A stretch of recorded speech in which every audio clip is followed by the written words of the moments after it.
नमस्कार दोस्तों, wealth sky के एक और नए इंटरेस्टिंग वीडियो में आप सभी लोगों का स्वागत है। मेरा नाम है सुधीर और बात करेंगे इस वीडियो में हम निफ्टी एंड बैंक निफ्टी के बारे में। दोनों के चार्ट को अंडरस्टैंड करेंगे, समझने की कोशिश करेंगे कल बैंक निफ्टी की एक्सपायरी है, कहाँ पे हो सकती है, किस लेवल पे हो सकती है, कौन से इंपॉर्टेंट लेवल है मार्केट के लिए और अब मार्केट का स्ट्रक्चर कैसा बन सकता है, आपको क्या पॉइंट ध्यान में रखना है, इस चीज़ को हम समझने की कोशिश करेंगे। तो जल्दी से इस वीडियो को स्टार्ट करते हैं। वीडियो स्टार्ट करने से पहले सबसे पहले ग्लोबल मार्केट देख लेते हैं। अगर लास्ट ट्रेडिंग सेशन की अगर हम ग्लोबल मार्केट की बात करें तो डाउ करीब करीब आपका 80 पॉइंट गिर के बंद हुआ था और नैस्डैक करीब 47 पॉइंट चढ़ के बंद हुआ था। अब जो बेसिकली इनकी जो रिकवरी है वो स्टॉप होती हुई दिखाई दे रही है और अगर आप देखोगे तो डाउ भी फ्यूचर करीब 28 पॉइंट ऊपर है, नैस्डैक फ्यूचर भी करीब 6 पॉइंट ऊपर दिख रहा है। तो इनके अंदर 1 या 2 दिन के अंदर प्रॉफिट बुकिंग आ सकती है, क्योंकि अगर आप देखोगे तो ये ऊपर नहीं जा पा रहे हैं। आप देख रहे हो ये यहाँ पे ये काफ़ी ऑलमोस्ट 3-4 दिन से कंसोलिडेशन कर रहा है। अगर इसका ये एक बार नीचे प्रॉफिट बुकिंग आके फिर ये दोबारा से ऊपर की तरफ मूव कर सकते हैं। ये पॉइंट ध्यान में रखना है, मतलब कहीं ना कहीं यूएस मार्केट के अंदर अब प्रॉफिट बुकिंग आ सकती है, क्योंकि ऑलरेडी वो पिछले हफ्ते काफ़ी हद तक अच्छी रिकवरी हमें देखने को मिली थी। ठीक है, आप यहाँ पे भी देख सकते हो सिचुएशन। आप देख रहे हो यहाँ पे ये एक एरिया में ये कंसोलिडेशन कर रहा है। अब ये यहाँ से या तो ऊपर की तरफ जाएगा या फिर थोड़ा प्रॉफिट बुकिंग के साथ नीचे आएगा और फिर ऊपर की तरफ जाने की कोशिश करेगा। ठीक है, हालांकि हमें यूएस मार्केट से कुछ लेना देना है नहीं, बट हमें अपने मार्केट को समझना है। अब देखो आज क्या हुआ, सबसे पहले उसको समझिएगा। ठीक है, कल एक पुल बैक आया। ठीक है, एक पुल बैक आया और निफ्टी ने कल अपने पुल बैक को एक्सटेंड किया। कल मैंने आपको बताया था कि कहाँ तक जा सकता है, 22,220, 230, 240 तक इजीली जा सकता है। क्यों? क्योंकि ये 50 डे मूविंग एवरेज है, इसको ये रीटेस्ट कर सकता है। मतलब गिरा, इसको रीटेस्ट कर लिया है। ठीक है, अब अगर इसने नीचे की तरफ फॉलो अप दिया तो फिर चांसेस वेरी हाई कि जो टारगेट ये मिल सकते हैं आपको आगे आने वाले 3 से 4 ट्रेडिंग सेशन में या फिर 4 से 5 वो यहाँ तक के मिल सकते हैं। मतलब ये तो आप कंफर्मेशन मान के चलिए 21,700। अगर 22,000 के नीचे ये दोबारा से नेगेटिव प्राइस एक्शन बनाने लगा या यहाँ से इसने गिरावट दिखाई तो फिर ये टारगेट आपको बहुत जल्द देखने को मिल जाएगा। मतलब हार्डली 2 या 3 ट्रेडिंग सेशन में, हो सकता है एक ही ट्रेडिंग सेशन में दिख जाए। क्योंकि जब भी यहाँ से फॉल आएगा, क्योंकि एक बार अगर ये स्विंग टूटा तो फिर मार्केट ये सारे स्विंग तोड़ने की कोशिश करेगा, ये ध्यान में रखिएगा। मतलब अब की बार ये नीचे गया तो 21,500 का टारगेट मान के चलिएगा। ठीक है, पहली चीज़। दूसरी चीज़ ये है कि अगर आप आज की क्लोजिंग देखोगे तो जो क्लोजिंग आई है निफ्टी की वो आई है एग्जैक्ट आपकी, अगर मैं इंडिया इंडेक्सेस पे जाता हूँ यहाँ पे,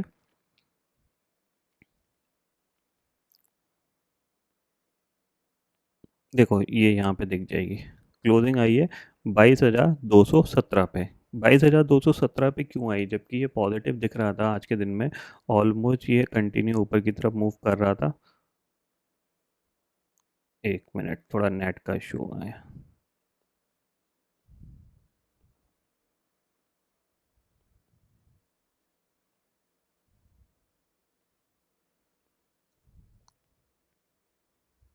ठीक है, अब देखो यहाँ पे मैं शॉर्टर टाइम फ्रेम में चलता हूँ। यहाँ पे आप शॉर्टर टाइम फ्रेम में देखोगे ये कंटिन्यूसली आपका खुलने के साथ ये ऊपर की तरफ मूव कर रहा था। ठीक है ना, तो अगर यहाँ पे क्लोजिंग हो सकती थी तो 22,250 के ऊपर भी क्लोजिंग आ सकती थी। But end of the day जाके सेलर्स ने मार्केट को थोड़ा सा कंट्रोल लिया और कोशिश ये कराई है कि जो निफ्टी की एक्सपायरी कह रहा हूँ, क्लोजिंग जो हो वो 22,220 के नीचे हो। 22,220 के नीचे क्यों हो?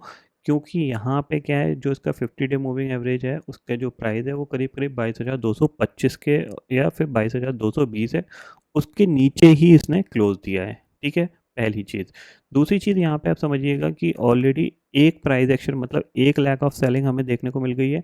ये पुल बैक हो गया और आज मार्केट ने क्या किया है, एक कंसोलिडेशन कर लिया in the form of bank Nifty. ठीक है, क्योंकि अभी तक क्या है, बैंक निफ्टी सबसे पहले वीक हो रहा है, तो बैंक निफ्टी पे आपको ज़्यादा नज़र रखनी है। ठीक है, तो एक हमें पुल बैक भी मिल गया, कंसोलिडेशन भी मिल गया है, ये चीज़ ध्यान में ज़रूर रखिएगा। ठीक है, अगर हम ऑप्शन चेन डाटा पे चलें और कल बैंक निफ्टी की एक्सपायरी है तो कहाँ पे हो सकती है उसको अंडरस्टैंड करें। तो निफ्टी के अगर ऑप्शन चेन डाटा को देखें, 30 मई वाले डाटा को देखें, तो इसमें हमें क्या देखने को मिल रहा है कि जो 22,500 का जो लेवल है वहाँ पे करीब 29 लाख का ओपन इंटरेस्ट खड़ा हुआ है। ठीक है, कॉल साइड पे। और पुट साइड पे कोई ऐसा ज़्यादा ओपन इंटरेस्ट नहीं है कंपेयर टू कॉल पे, यानी 22,500 कहीं ना कहीं आपके लिए एक स्ट्रॉन्ग रेजिस्टेंस है। और इस पर्टिकुलर सीरीज़ की बात करें जो 16 को एक्सपायरी होगी, इसमें भी अगर आप देखोगे तो 22,500 पे 63 लाख का ओपन इंटरेस्ट है, 22,300 पे 51 लाख का ओपन इंटरेस्ट दिख रहा है, 22,200 पे 39 लाख का ओपन इंटरेस्ट है, और पुट पे स्टिल अभी भी 34 लाख का ओपन इंटरेस्ट है।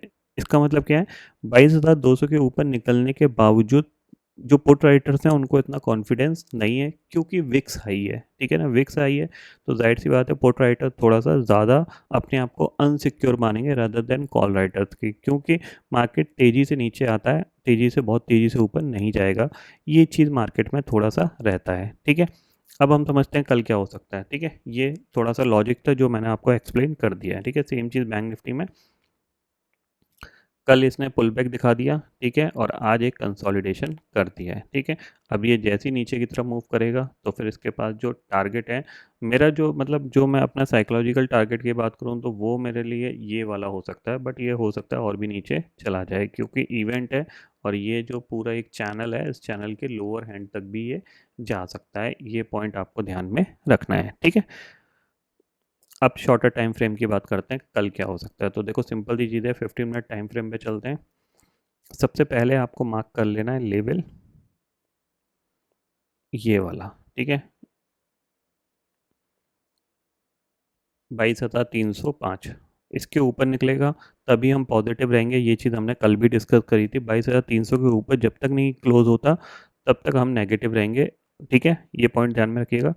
अगर ये इस लो के नीचे ट्रेड करना स्टार्ट करता है, जो कि है आपका 22,180 का, यानी यहाँ पे आप देख रहे हो, यहाँ पे इसने काफ़ी मेहनत करने के बाद आप देख रहे हो यहाँ पे इसने ऊपर गया, फिर नीचे आ गया, फिर ऊपर गया, फिर सेलिंग आई, फिर इसने यहाँ पे कंसोलिडेशन करने के बाद इसको ब्रेक किया है।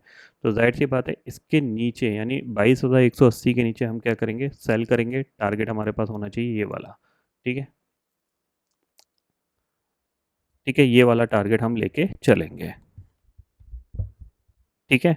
आपको यहाँ पे क्लियरली क्या करना है, 22,180 के नीचे ट्रेड करना स्टार्ट करिए, ये नेगेटिव प्राइस एक्शन बना रहा है तो फिर आप इसको सेल करिए। पहला टारगेट आप 22,100 का लेके चलिएगा, 22,100 का, यानी ये जो लेवल है इसके नीचे आप अपनी पोजीशन को होल्ड करने की कोशिश ज़रूर करिएगा, ठीक है ना, इस लेवल के नीचे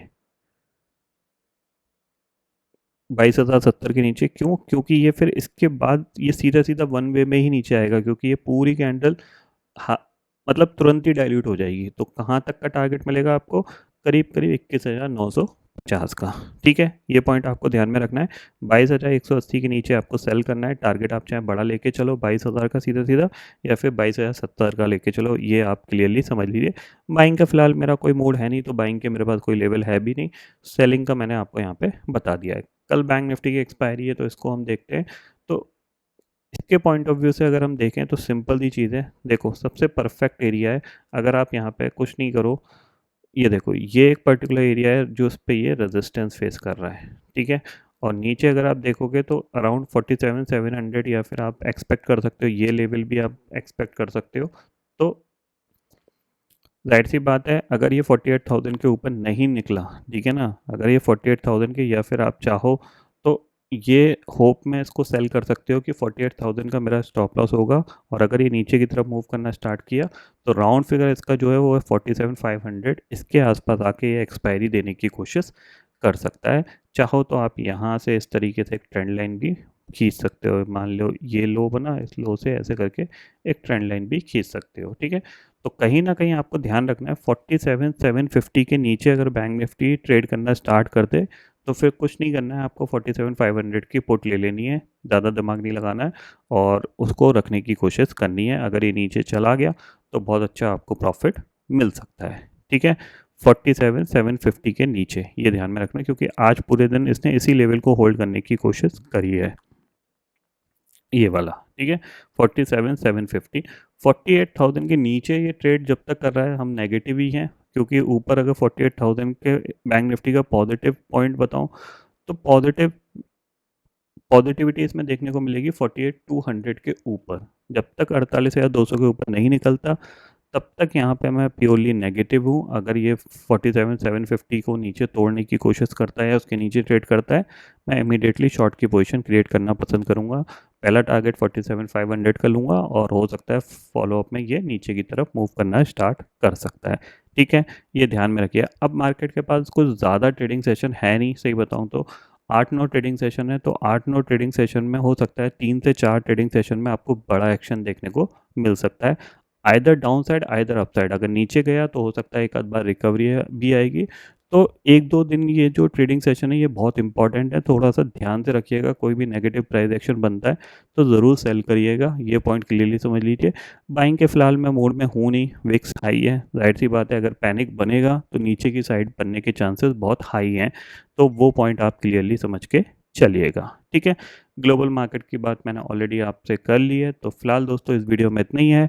आई होप ये वीडियो आपको पसंद आएगा। वीडियो पसंद आता है तो लाइक और शेयर ज़रूर करिएगा और चैनल को जो सब्सक्राइब कर लीजिए, क्योंकि मैं तो दिल लेके आता रहूँगा हर दिन आपके लिए नए नए वीडियो। इसी के साथ शुक्रिया दोस्तों, जय हिंद।